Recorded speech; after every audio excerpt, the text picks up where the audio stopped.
Lacey. And I'm Sam. Welcome to Monster Soup and Creature Brews, the podcast where we talk about all things monster movies, big, small, creepy, or downright ridiculous. From movie monsters to cryptids lurking in the shadows of folklore, we're here to explore them all. So kick back, grab a snack, or a drink, and let's dive into some monster-filled mayhem. Hello all, welcome back. Before we get started today, we're going to do a couple little updates. Pod date, I guess. So the intention with our podcast is always to do a weekly podcast. However, that doesn't really coalesce with our real life. Life happens. We both work full time. We have children, which means we also have Girl Scouts and volleyball. More recently, we got sick. Yay, the flu. You got sick, and then you got me sick. It's coming. Have fun with this one. It's rough. So, sometimes it just doesn't happen and we don't get it out week to week, but we're going to try our best. Speaking of, this is our 10th recap episode, so yay!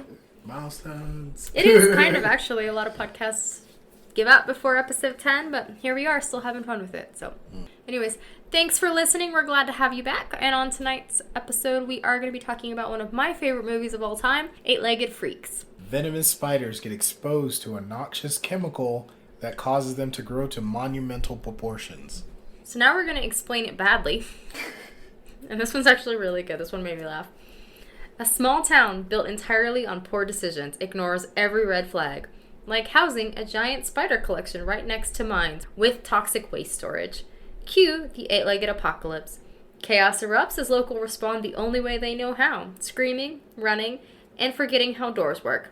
Now the town's last hope lies with a paranoid late-night radio host, a dirt bike with a half a tank, and a bottle of off-brand perfume. Spider-Geddon, when toxic waste meets poor life choices. That's a good summary. Covers all the bases.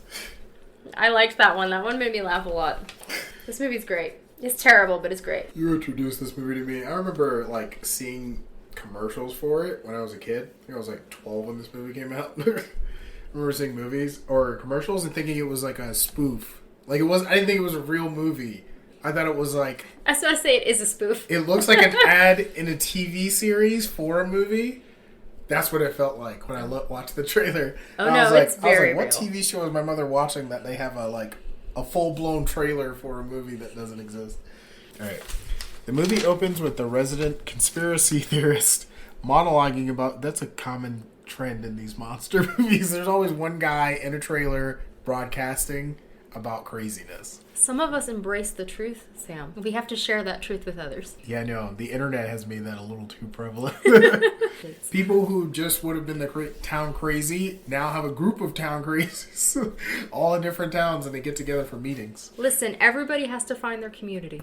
Some communities just look different than others. Okay. Our conspiracy theorist is monologuing about fear on his home broadcast setup in his trailer. It's the only place he can tell the truth, and they can't get to him. Space aliens and updated reports on when they plan to invade. This guy could give Bernie from Godzilla a run for his money. Prosperity, a fictional mining town in Arizona. I'm assuming this place is a play on Jerome or something.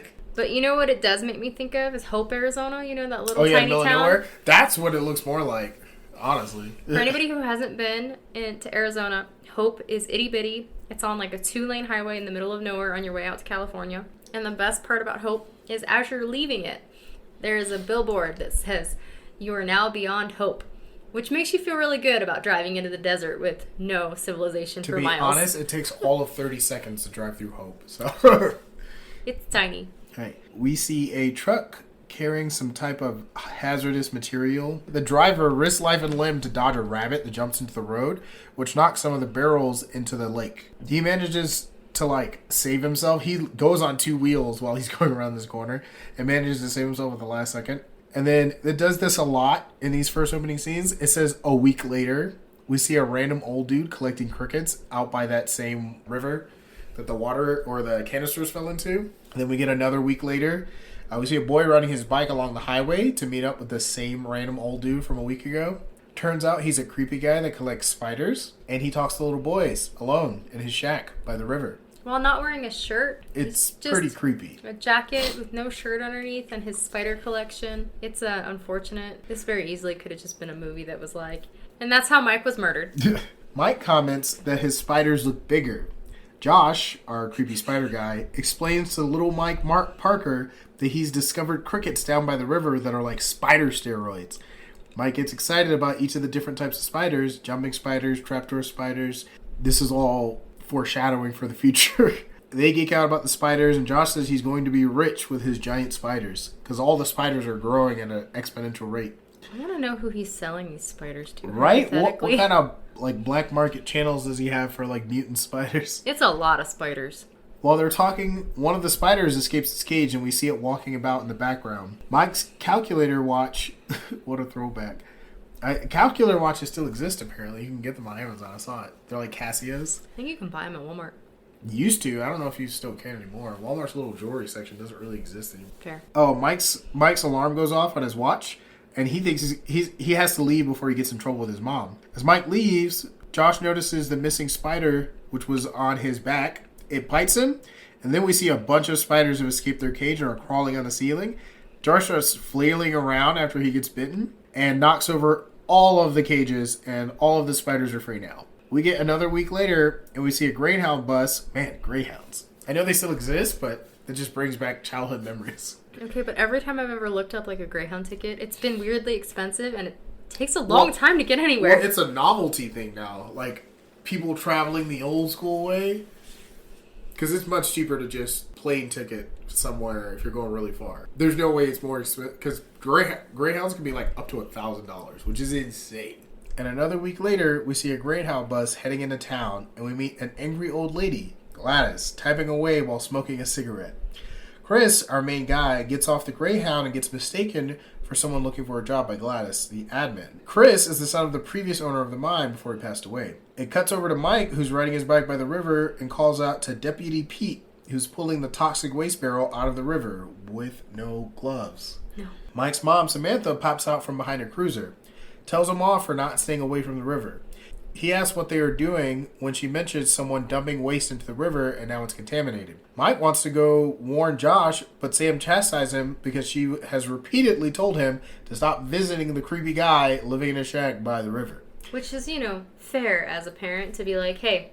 Right? It's rare you see good parenting in these movies, and this is one of the moments. Maybe we shouldn't go spend time unsupervised with the dude who doesn't wear shirts and hangs out with little children. Yeah.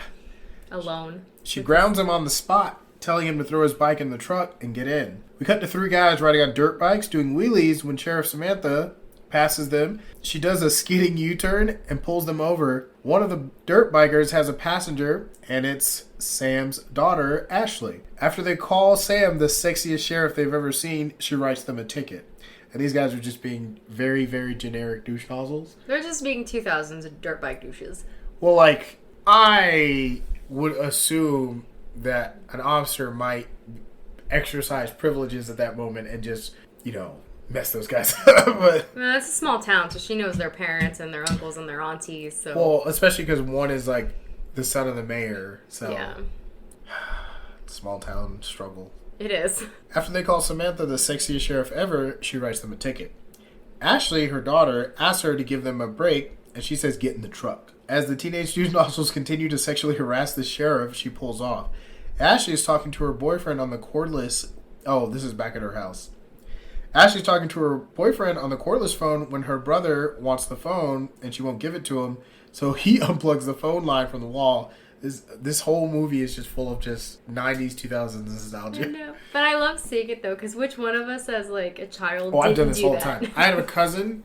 She used to, like, sit on the roof while she talked to, I don't know if they were her boyfriend or whatever dude she's on the phone with. She would, like, sit on the roof for, like, hours talking on the phone, and I'm over here trying to get on the internet. And I can't because she's on the phone. So I would, like, unplug the phone, and then as soon as she would try to get back in, plug it back in and walk away.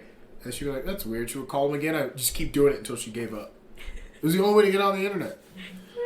Just the internet make the horrible Yeah. noise. Well, you know what?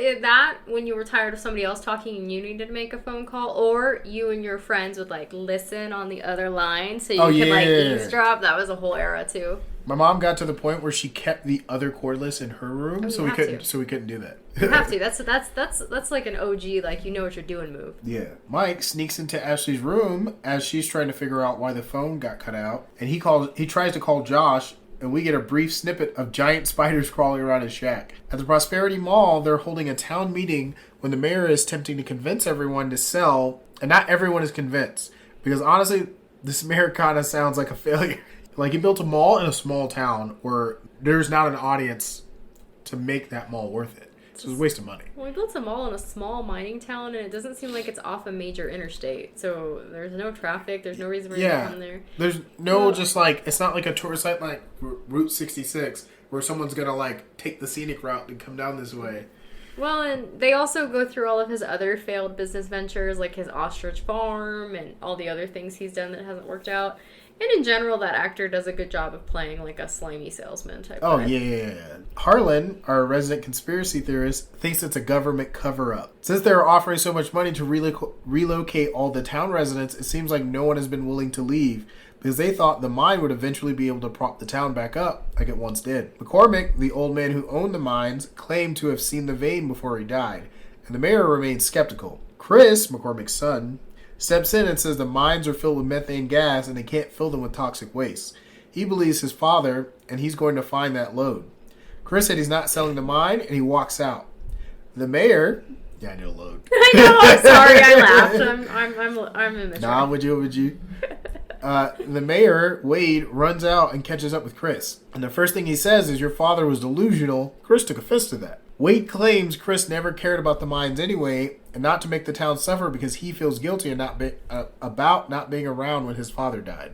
And that was the last straw for Chris. He snaps and slugs Wade right in the face. Sam puts him up against a cruiser and handcuffs him. She tells him to just go home, and then we get to see some teenage spunk when Ashley tells her mom she's happy her mom is still into men. When her mom is like, what? She follows up with, I saw you checking out his butt when you handcuffed him. Okay, but she didn't arrest him. There's no reason for the handcuffs other than I think Sheriff Ashley did kind of want to check out his butt a little bit. Sheriff Sam did kind of want to check out his butt a little bit. She definitely eyeballs his backside. That's all I'm saying. We cut to Pete is at home with his wife and Kat, and he's trying to do some type of like home improvement project with a drill in the middle of the night for some godforsaken reason. His wife comes down and tells him to stop because she wants to sleep. And she asks where their cat Zeke is. She rolls her eyes and he says, don't tell me he's in the drywall again. She then starts complaining about how their remodel was supposed to be done a month ago. This sounds so...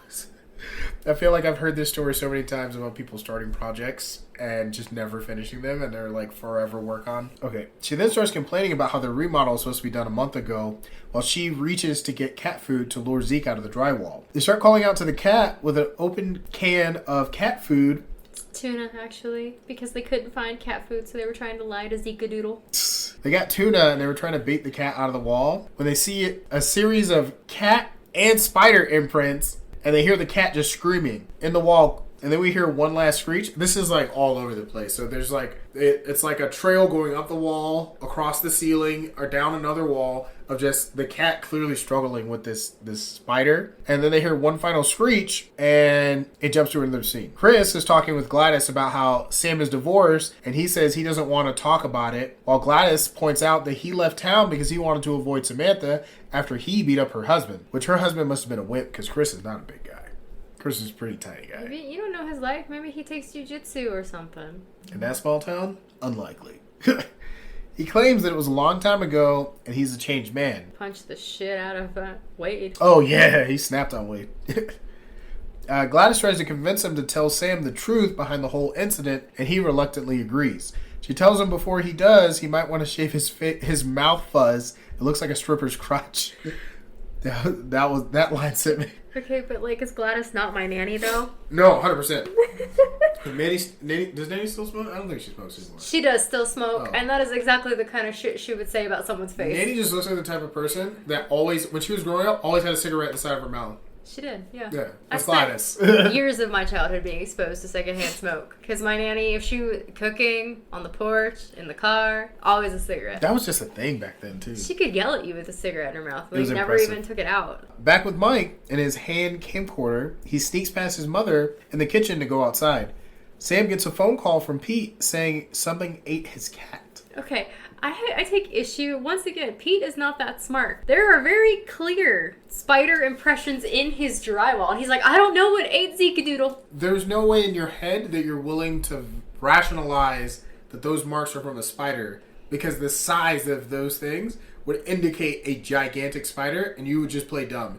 I refuse to believe that a spider that big. It has to be some kind of trash panda or something. I would assume giant spider and prepare for the bug apocalypse, which is the worst kind of apocalypse. It's because you read that book. Now it's all in your head. They're clearly spider impressions. Pete's dumb. Yep. Sam gets a phone call from Pete saying something ate his cat. Mike tried to get his bike, but it's been handcuffed to a water heater. Pete is in tears because his wife Emma left and is staying at her mom's house. Chris is driven over to Sam's place with flowers. Ashley thinks it's her boyfriend and heads to the door, but she gets stopped by Sam, giving her the concerned parent talk. Now she's going through a bad girl phase and tries to give Ashley a taser. After some nasty choice words from Ashley, something along the lines of, "I'm not going to be pregnant at 16 and be some trailer trash small town sheriff," after which she apologizes, she takes the taser. When she finally answers the door, she realizes it's Chris, so she calls her mom over. Chris apologizes about the previous night and then very awkwardly tries to ask her out. Meanwhile, Mike, who apparently walked all the way to Josh's place, discovers the entire inside of Josh's hut covered in webs. And then, instead of turning around and being like, let's not go in there. Right, time to bounce. He walks through them. Yeah, he starts exploring. Which just, no. So much no. Yeah, he's recording all of this with his little hand camcorder. Quality's terrible. Yeah, it's pretty bad. It's like 144p. How legends about haunted pants start. Yep. He makes his way to the back of the house and notices the tracks of the spiders and estimates they've grown over 5 times their original size. He follows the tracks to one of the entrances of the mine. After seeing a giant shadow and a growl, he runs away. It's hilarious that these spiders growl. They not only growl, they sort of make this weird, like, chittering conversation as they hunt talking, people down. Right? Yeah. The nuclear waste is like made them intelligent. And they scream when they get hurt. It's very funny throughout the whole movie. You'll hear them like giggling as they chase people. Yeah. It's I don't know who put in that sound effect, but I'm here for it. Right? I want to meet the guy that made that sound effect. It was like, these spiders, they should laugh at people as they eat them. Right? Deeper into the mine, we see Chris talking to Leon and some of the other miners. Chris proposes to go to another section of the mine that has the highest concentration of methane gas. He announces to everyone that he wants all their men to be wearing masks at all times. Back with Mike, who's walking down the road back to his house, Chris pulls up in a truck and offers to give him a ride. Stranger danger. He at least knows this guy, right? Kind of. I mean, he came back to town after an extended absence, and I don't know... But it's his mom's friend, so he's assuming he... This one I'm more willing to forgive, but Josh, creepy guy down by the river, that's a no. But I agree, just hopping in someone's car is probably not a good shout. Especially in 2000s. 90% of people are murdered by people they know. Yeah. Or I should say the majority of people are murdered and hurt by people they know, not strangers. Yeah. And this is the kind of town where you definitely get buried in the desert and no one ever finds your bones. Yep. Chris asks Mike what he's holding, and he thinks it's an exoskeleton of one of the giant spiders. Mike believes no one will believe him, but Chris tells him to tell him anyways. Mike explains the whole situation about Josh and the spiders, and Mike is sure no one will believe him because he's a kid. And Chris proceeds to prove his point by looking at the leg and claiming it looked like an old piece of cactus. Down in the mines, they're using a drill to dig into the wall. When they try to use a hose, the water spurts and then dies down. When Leon tries to siphon whatever's stuck in the hose, which is a crazy thing to do. I'm not a miner, so maybe that's normal, but I don't think I'd ever just... Put my mouth on a hose? I'm going to say something really bad. I don't think I'm going to suck on a random hose. Yeah. I'm sorry, I can't say that with a straight face. Yeah. I don't think that I don't know what OSHA standard is for mining hoses, but I don't think you're supposed to suck on them with your mouths. Probably not a good idea. Yeah, I'm just thinking about, like, what if you get it going and it, like, gushes into your throat? It's like a high-powered hose. Well, you just don't know what the clog is. What if the clog is... something crawling? Or, in the case of this movie, what if the clog is a horrible spider? Yeah. This scene's pretty rough to watch, actually. It's pretty bad. Leon tries to siphon whatever's stuck in the hose. Something enters his mouth and a bunch of small spiders crawl out of his mouth. Then a giant spider walks out of one of the shafts, and I'm assuming he's dead now. He is technically not the first one to die, so they didn't do the trope of black guy dies first. He was technically the second person to die. Mike sneaks back into his room through the window and immediately gets caught by his mother. He confesses that he went to Josh's and starts to explain about the giant spiders, and predictably, the mom blames TV, saying that spiders are his media-induced, paranoid, delusional nightmare. It cuts to Wade on the phone talking about how people would freak out if they found out they were storing toxic waste without their consent. He thought getting the townspeople to sell would be easy, but Chris coming back ruined his plans. Brett, Ashley's boyfriend, walks in and tells his dad he's leaving.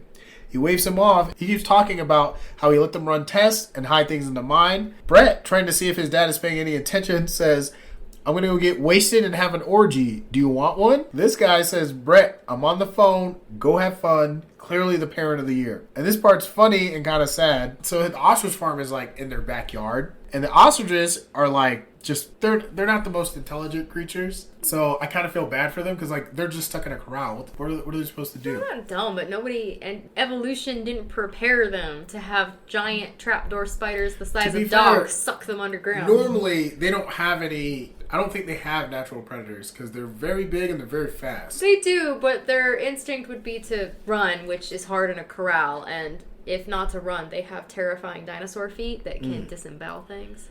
They're actually kind of, you don't want to fuck with them, but it doesn't help you if you're getting sucked underground. Yeah. These ostriches start getting snatched underground and presumably eaten. And Wade sees them freaking out in the background, and he goes out there. Somehow, all of the birds disappear, and he's just standing there lost. So, like, all around him, all these birds are being snatched up, and he's completely clueless about what's going on. He doesn't seem to, like, look down at any point to see the spider legs. Yeah. But it's kind of, it's one of those moments where it's not funny, but it's funny because you just see the, like, little floof feathers. Yeah, you just see floof feathers popping up. It's kind of sad, but funny. Well, yeah, because, like, you know, it's sad that the cat and ostriches get eaten. Animal cruelty. Really, I mean, like, Wade should have been the one to go down. Right? How does he not get snatched up? Karma. In fact, they actually save him in the end, so it's double plus boner. Right. No, that's not the right boner. Yeah. So it's a bummer all around. They save him. Yeah. On the radio, we hear Harlan ranting about missing pets, anal probes, must be aliens. Gladys apparently is an avid fan of Harlan's broadcast. Chris is finally going to shave his face, so he heads to the barber. Legit, though, if Harlan was in our town and he was an active radio host, we would listen. Oh, 100%. I remember driving through Texas, and, like, we were picking up really random radio. Because when you're driving through Texas on the 10, you don't have a lot of radio stations. It's either Christian channels, like Christian music. Mariachi bands. Lots of mariachi bands or conspiracy theorists. We came across quite a few Area 51ers, is what I would call. Honestly, though, I would take that over some of the other options because our U-Haul didn't have any kind of... media. It didn't have any way for us to hook up, like, a phone. It didn't have a tape player, a CD player. It was just strictly radio. It was rough. That was a rough couple hours. Well, and that was our fault, too, because on that particular trip, we couldn't afford a hotel room, so we were just driving straight through. So not only were we, like, dead-ass tired, but we were listening to these guys talk about aliens. Yep, 36 hours from Florida to Texas. We should have pulled over on the side of the road and slept. That was such a miracle we didn't die. It's such a bad life choice looking back. Chris is finally going to shave his face, so he heads to the barber. The barber complains about money, and then it quickly cuts to Ashley making out with Brett. And Brett is trying to get handsy. He throws out the line, I thought you loved me. And she said, I just don't want to lose my virginity in the front seat of the truck. And this guy is something else. He says, oh, why didn't you say so? I have a blanket in the back. She then says she's not ready, and he continues to not disappoint, citing their friends Randy and Tammy do it every night. And Ashley throws out a term I haven't heard in a really long time. She says, well, why don't you go have a menage a trois? And Brett, still firing on all cylinders, says that dirty talk just turns him on. And he starts kissing her again, and she's telling him no, and he won't stop. These movies are always like a poster child for consent. They really are. Consent matters, people. No means no. And no also means sometimes you take a taser to the balls. Yep. While she's telling him no, and when he won't stop, she tases him, and he pisses himself. He claims she's overreacting, he's just trying to cop a feel. And Ashley is more upset that her mother was right, and how that's embarrassing, she drives off. She shoves him out of the truck, yelling at him, do you know how embarrassing it is my mom was right? And then steals his car. Not long after she pulls off, giant spiders start cresting the nearby hill, and Brett freaks out and runs back over to where all the other guys are riding dirt bikes. He comes running in, yelling for everyone to get on their bikes and get out of there, but they were too busy laughing at the fact that he pissed himself. Fair. And then they all get attacked by spiders. And then they get on their bikes and start riding away, and they all get picked off one by one. Brett, being the last one standing, manages to make it all the way to the highway, and gets lucky because just as he crosses the highway, a semi carrying fuel intercepts all of the spiders and blows up. Instead of continuing to run, he stops to watch the spiders burn. What a newbie mistake, too. You never stop and watch. Nope. Keep driving, dude. Keep going. Very quickly, more spiders show up, and he has to run again. He makes it to the mine and collapses the entrance. He then rides deeper into the mine. I love the random cuts to Harlan, because it always cuts to Harlan, like, preaching about something. Doing Harlan shit. Harlan's, like, complaining about how the phone lines are down, and it's really them trying to shut us down. We see Gladys unpacking some groceries, and her dog goes down into the basement and gets snatched up by some spiders that dug a hole into her house. She finds the dog collar and crawls through the hole to try to find her dog, but she gets attacked and strung up and wrapped in web. Chris comes home and can hear Gladys screaming, so he crawls through the hole and finds a shed spider leg similar to what he saw when he picked up Mike. He speeds over to Sam's house. This is without freeing Gladys. He just leaves her there.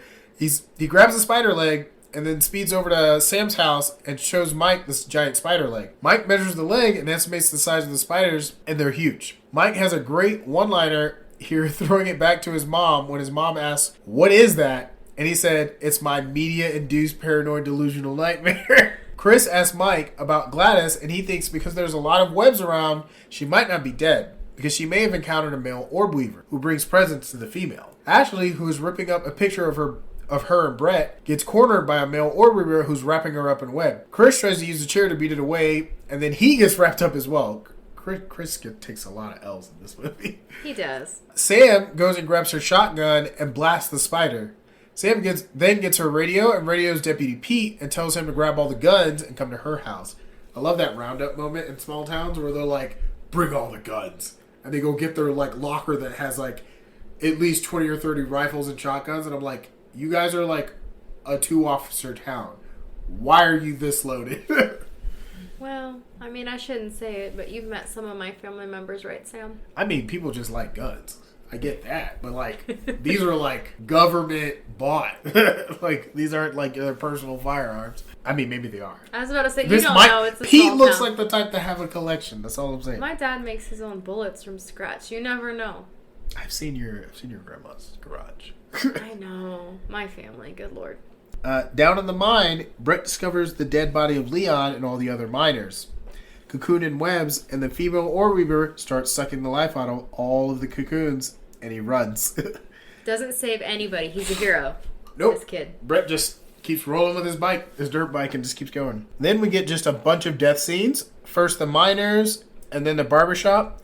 And Pete, who finished loading guns, doesn't notice all the jumping spiders chasing him.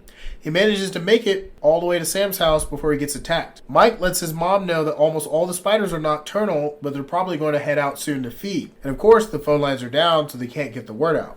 But Mike hears Harlan's radio broadcast and comes up with the idea to broadcast from Harlan's trailer. Back with Pete, the spiders jump onto his car, and everyone comes out and shoots the spiders. They get into the cruiser and head into town. And then head into town, which is being overrun by spiders. They make it to Harlan's, and Sam announces that this isn't a joke, and the town is being overrun by spiders, and everyone needs to arm themselves. Sam announces that this isn't a joke, the town is being overrun by spiders, and to arm yourselves. My favorite part of this scene, though, is that Harlan, who emphatically believes in aliens, does not believe in the giant spider infestation. Right. There's definitely creatures from another planet, another galaxy, but not giant spiders. Which kind of becomes a joke in the next couple scenes where Chris is like, fine, there's spiders from Mars. Does that work for you?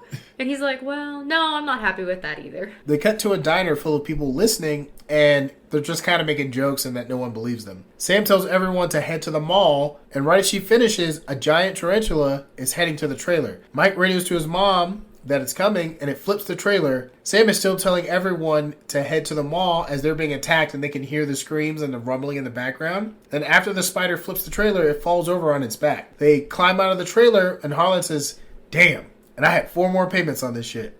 And I felt that in my bones. Yeah. Very Kristoff from Frozen. I was about to say, I've never empathized more with any moment in a Disney movie than when his sled like falls off the cliff and explodes. And he goes, "No, I just paid it off."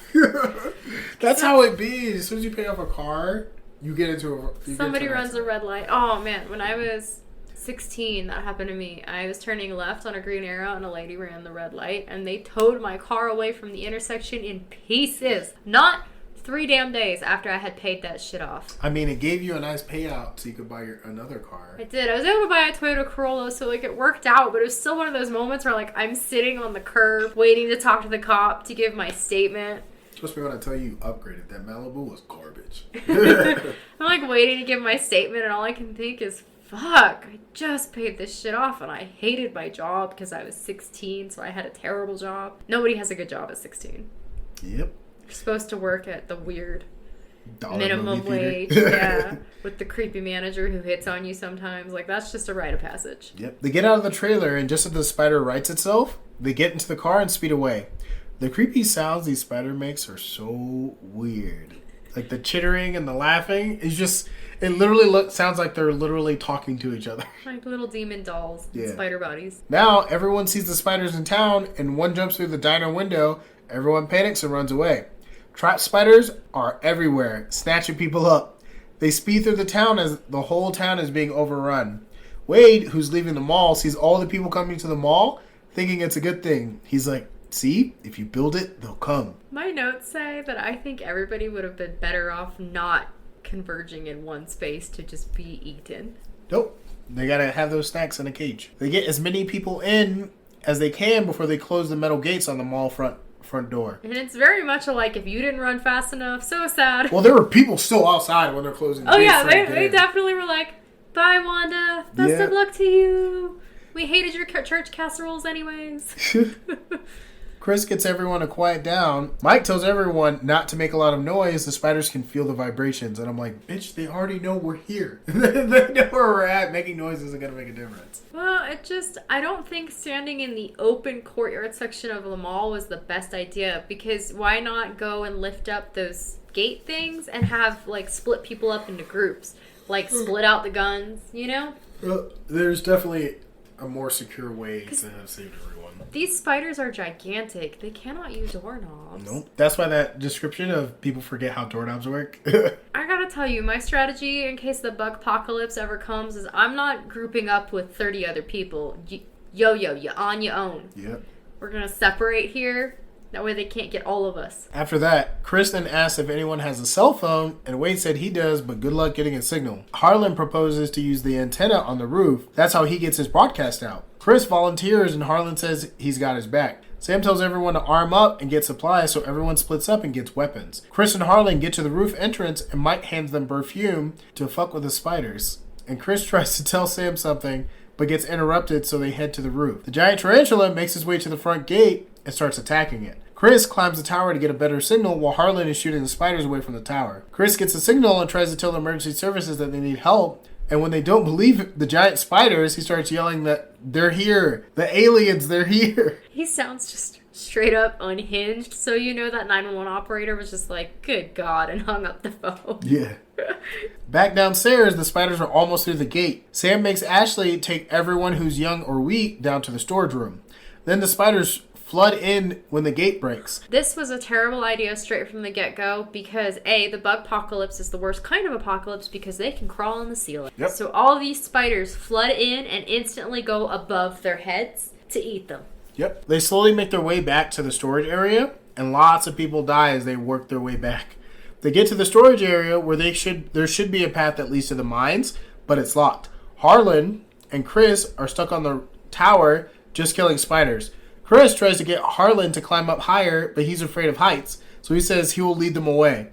He looks Chris dead in the eye and says, defend the human race. It's great. It's a great line.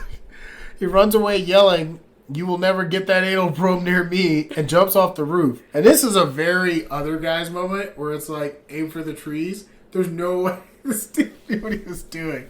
He manages to jump off the roof and land on like the one bush. Yeah. And manages to survive.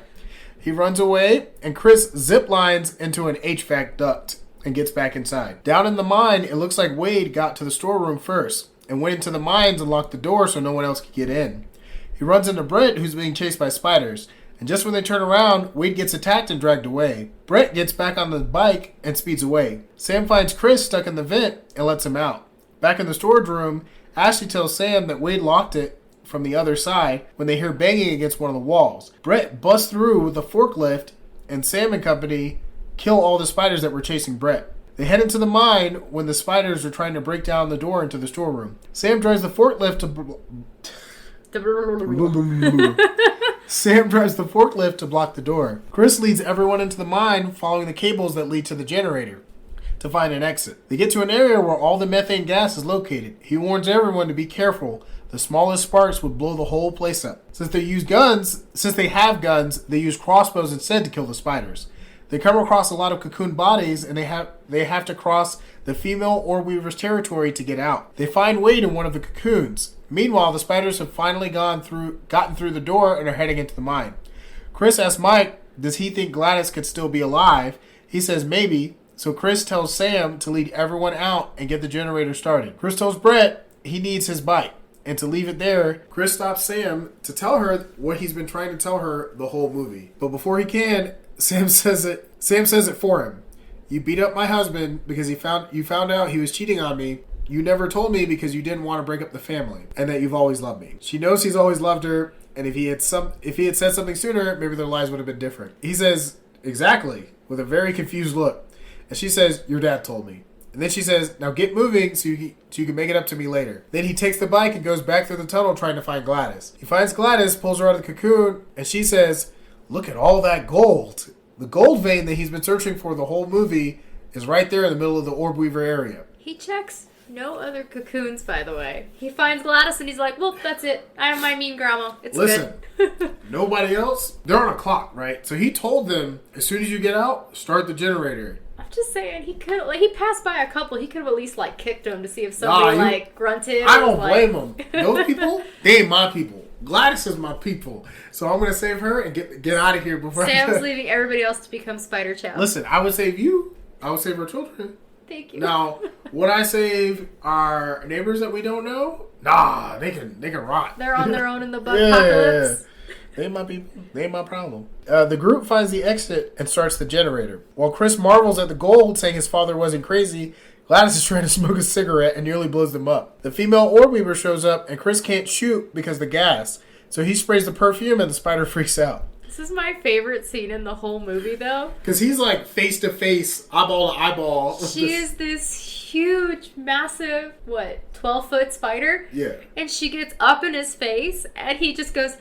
and sprays the dopiest looking bottle of perfume you've ever seen. And it starts freaking out and bashing into the walls. And these spiders make these little terror sounds. They sort of talk screaming in this movie, and so she's like yeah, she's screaming. And it just it's beyond ridiculous. It's my favorite part of the whole movie. Where he's just Chris gets on the bike and speeds out. Chris sets up something in one of the light sockets in the mine. And just as they hit the exit, the generator kicks on and the whole mine blows up. He puts his aunt's lighter in it. Yeah, killing most of the spiders. Chris and Gladys make it out in a blaze of glory. All of the toxic waste and the mall explode. And then all the emergency services shows up just in time to see the fireworks.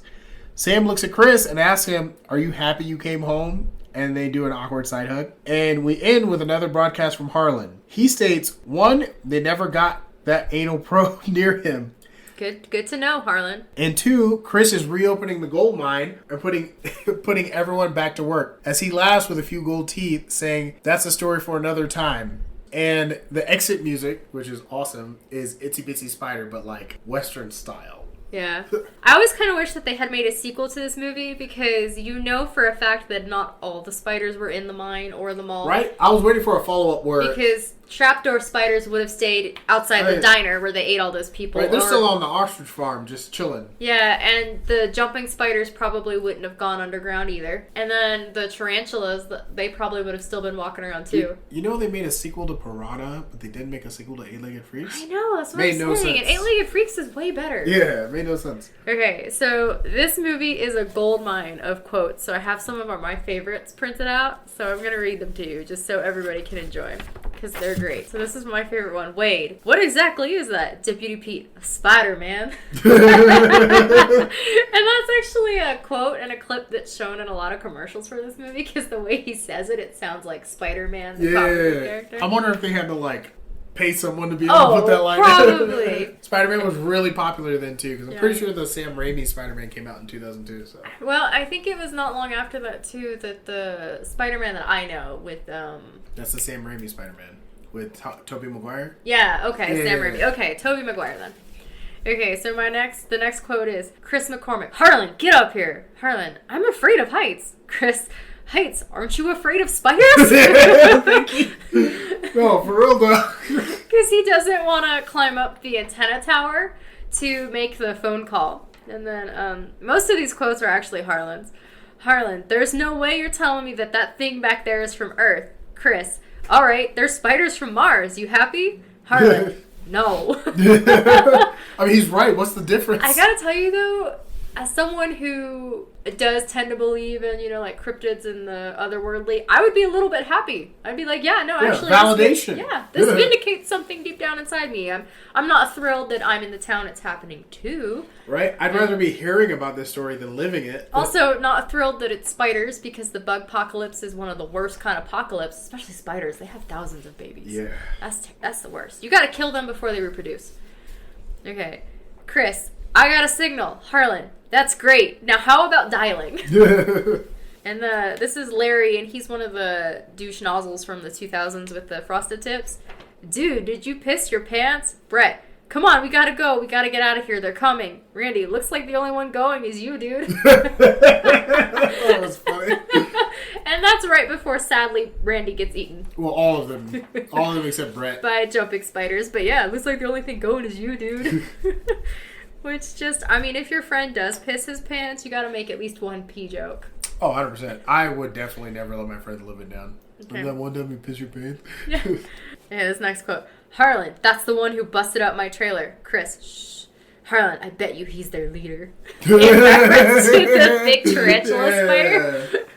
And it is the biggest one. He's a tarantula. He's huge. And then Harlan, just because I'm paranoid doesn't mean people aren't following me. And facts.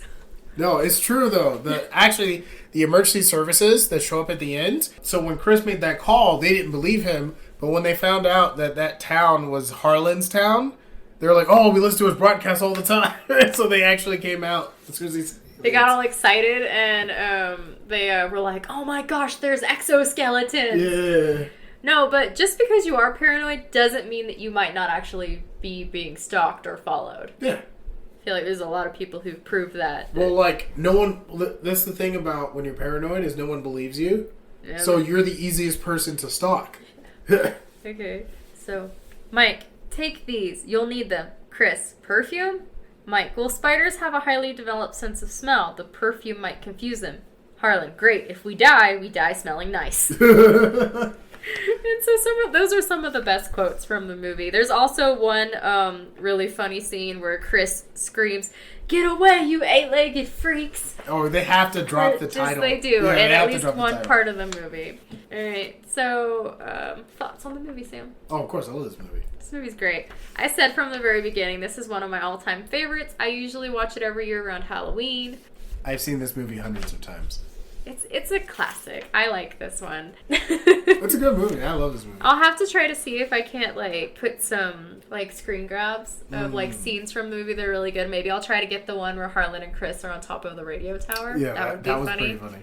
But yeah, this is a great movie. If you haven't seen it, I would actually recommend taking some time and checking this one out because it's very funny. If you're a fan of Scarlett Johansson, you get to see young Scar. I think she's 16 or 17 in this movie. Oh, she can't be more than 21. She looks very young. She's really she's shorter than I think her actual height is as an adult. So I'm assuming she's below 20. Well, and Chris is played by David Arquette, so there actually is some well-known names in this movie. I don't even know who David Arquette is. I thought he dated Courtney Cox. That lady from Friends. Am I not getting that right? You might be right. I don't know. No, I'm going to Google it. Yes, he did. He married Courtney Cox, who played Monica in Friends. Oh. And I have no idea why I know that particular fact, because I care not at all about any of those things, but I do. Probably saw it on a magazine somewhere. Yeah. Probably. We're going to be back for our MonsterVerse moment in just a minute. If you'd like to listen in, stick around.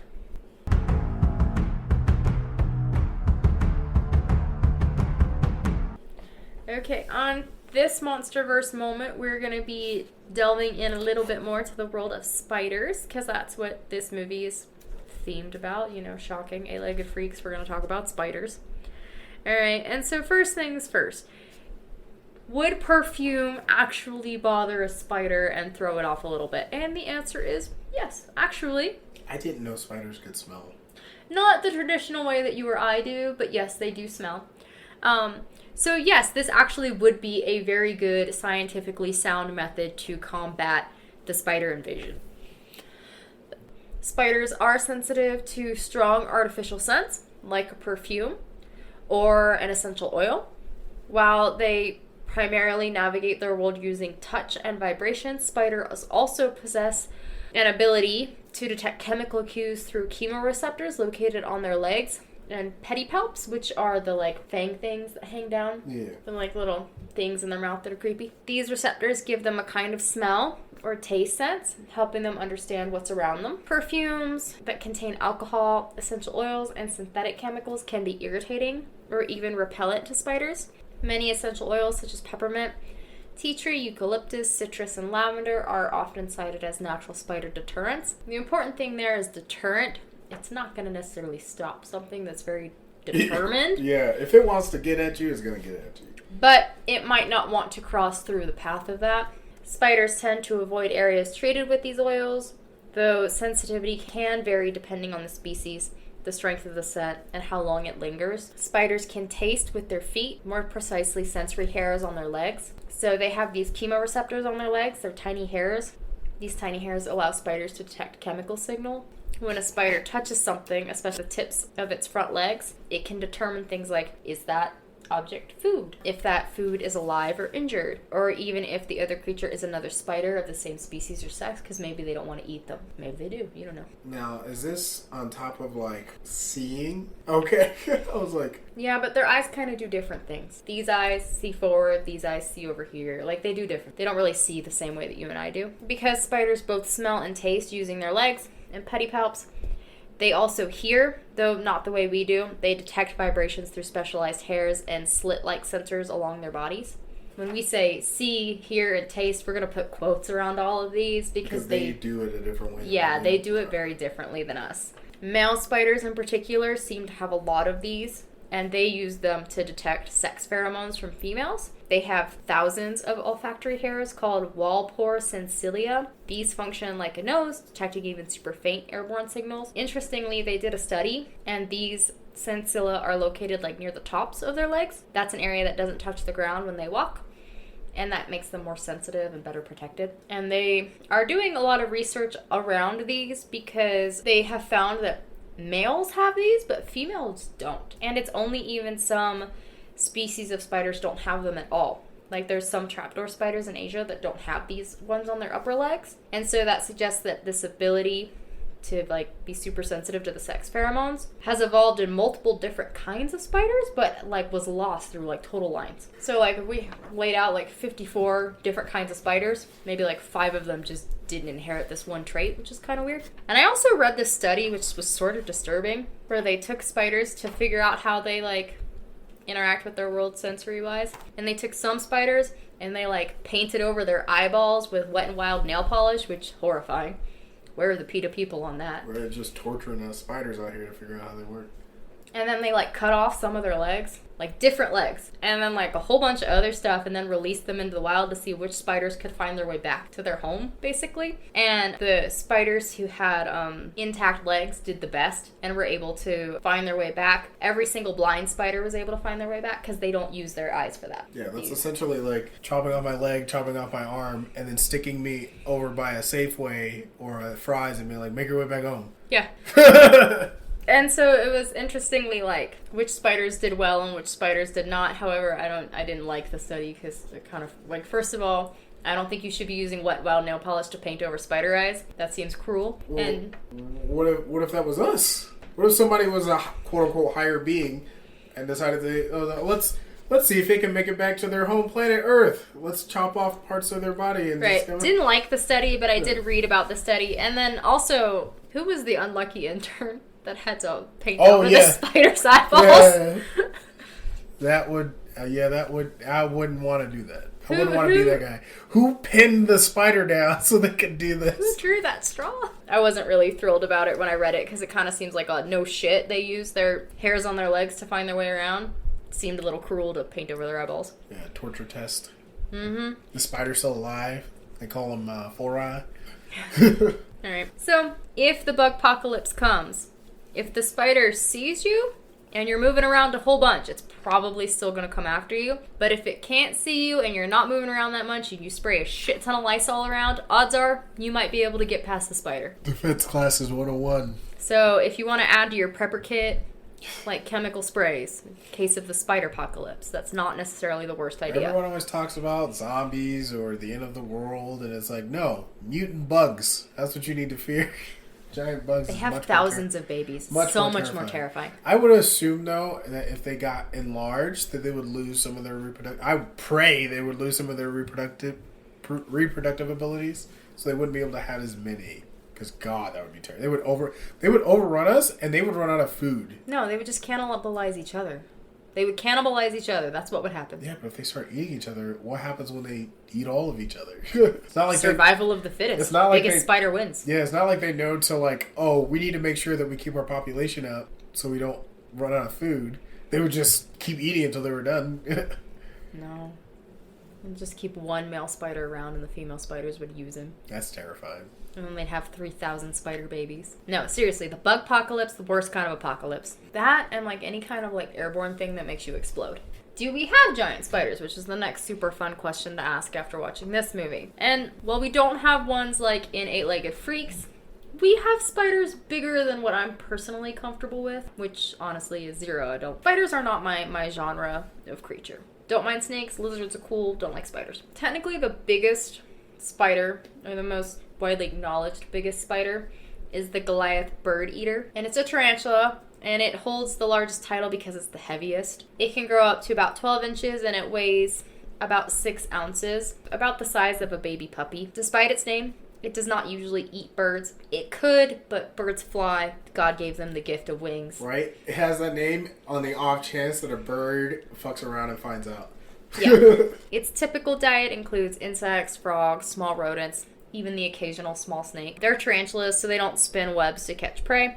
They spend their days hidden in underground burrows and emerge at night to hunt along the forest floor. Goliath bird eaters are venomous, but it's not a venom that's deadly to human. The bite would still hurt because, something's biting you. They're huge, too. Yeah. They are generally considered aggressive, and they will defend themselves by making a hissing noise, and then by flicking the barbed hairs from their abdomen, which can be irritating if that gets stuck in your skin. Probably not something that you would want to, casually pick up and touch, but it's also not going to, go out of its way to eat you. Yeah, just steer clear. The next biggest spider is the giant huntsman spider, and that's because while the Goliath bird eater is really heavy, the giant huntsman has really long legs. And it measures between 10 and 12 inches across. Your Goliath bird eater looks like your traditional tarantula. The giant huntsman spider is the shit from nightmares. It looks like a crab monster. It does. If I had to pick one of these two, I want to fuck with the bird eater, not the giant huntsman. The giant huntsman looks... This is my, sleep paralysis demon takes this shape. Yeah. So the huntsman actually doesn't spin webs either. It actively chases down its prey, and it likes insects, small rodents, and reptiles, which also terrify. Yep. It's out there munching on mice and rats and shit. It's just creepy crawling all over the place to chase down shit. With long-ass spindly legs. There is one spider cryptid. Actually, there's a couple, but I'm going to talk about one. Called the Jabba if I'm saying that right. And it's said to dwell in the rainforest of the Congo Basin. And it's been a part of local folklore and explorer tales for over 100 years or so. Descriptions claim that it can reach a leg span of 4 to 6 feet, with the body as big as a dog. And it looks just like a huntsman, but bigger. Allegedly, the Jabba spins massive webs across the forest paths or lurks in underground burrows. It's a cryptid, so different tales kind of say different things. Some say it's a little bit more like a large trapdoor spider. Some compare it to a tarantula. Some compare it more to a huntsman type situation. Locals say that these creatures were a lot more common in the past, but sightings have dwindled because humans have been encroaching on their jungle habitat.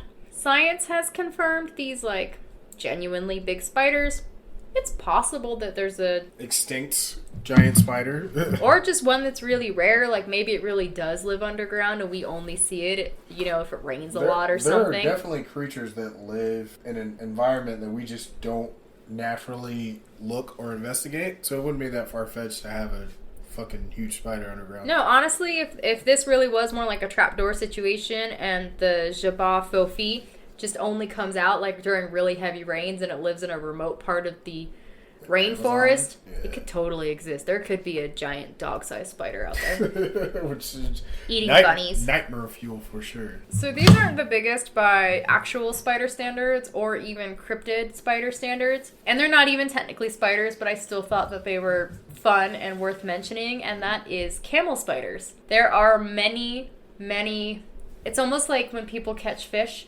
and they're like, oh, it was 10 feet long, and then like you get the actual fish and it was like 12 inches. Camel spiders are fucking huge. But so there's a lot of like exaggerations about camel spiders. That I believe.